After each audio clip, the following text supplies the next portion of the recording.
जीवन में हम यदि अपने कुल देवताओं से कभी मिलने की इच्छा रखते हों और हमारे मन में यह इच्छा प्रबल हो जाए कि हम लोग ऐसा क्या करें कि बस अपने कुल देवता का दर्शन हो जाए,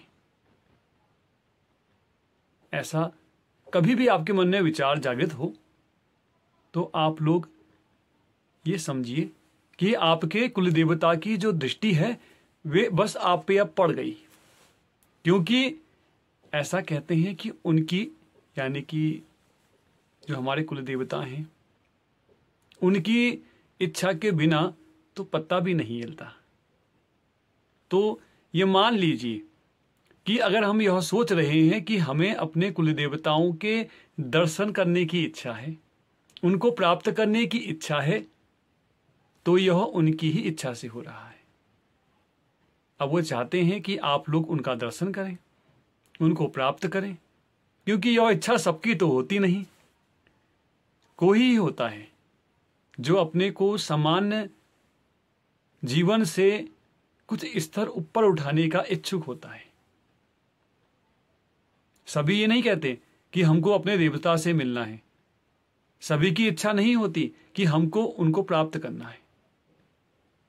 देवता उन व्यक्तियों को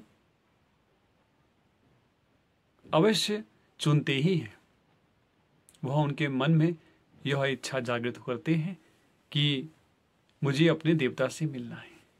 तो आप ये समझ लीजिए कि यदि आपके मन में यह इच्छा जागृत हो गई कि आपको अपने कुल देवताओं से मिलना है, तो उसी क्षण जिस क्षण आपके मन में यह इच्छा जागृत हो, मन ही मन अपने कुल देवता का स्मरण करें।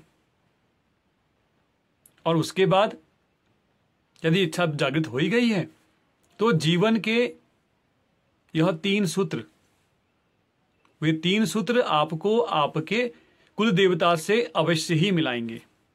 परंतु नियम यह है कि स्वयं से करके देखना होगा। वह 3 सूत्र क्या हैं?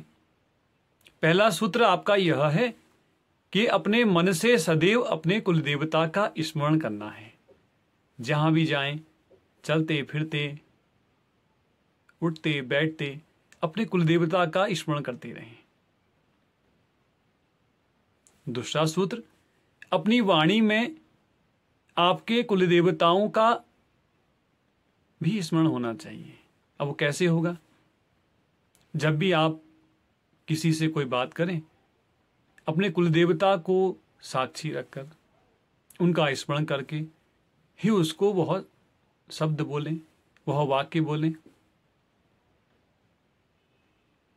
आप पाएंगे कि अब पहले जो आप बोलते थे अब उसमें अंतर आने लगा है। आपकी जो बातें हैं लोग समझने लगे हैं, उनमें एक प्रभाव आने लगा है। वह प्रभाव आपके कुल देवताओं का है। और तीसरा सबसे जरूरी वह यह है कि आप लोग अपने कर्मों में अपने कुल देवता का भी स्मरण करें। कहीं जाएं, अकेले जाएं, परिवार के साथ जाएं, अपने कुल देवता का पहले स्मरण कर लीजिए, तब फिर वो काम करें। आप पाएंगे कि आप जो आप कार्य कर रहे हैं उसमें कुल देवताओं का प्रभाव आपको दिखने लगा है। जब यह तीनों के तीनों सूत्र आपके जीवन में सही से प्रयोग में लाए जाएंगे तो आपके कुल देवता अवश्य ही आपको मिलेंगे। परंतु स्वयं करके देखिएगा, आप लोगों को बड़ा ही आनंद आएगा। ऐसा यदि आप करते हैं, कुल देवता का स्मरण करते हैं, यह तीनों सूत्र अपने जीवन में लगाते हैं और कुल पद्धति से उनका पूजन करते हैं, तो आप लोगों को अवश्य ही अपने कुल देवताओं के दर्शन होंगे। करके देख लीजिए, बड़ा आनंद आएगा।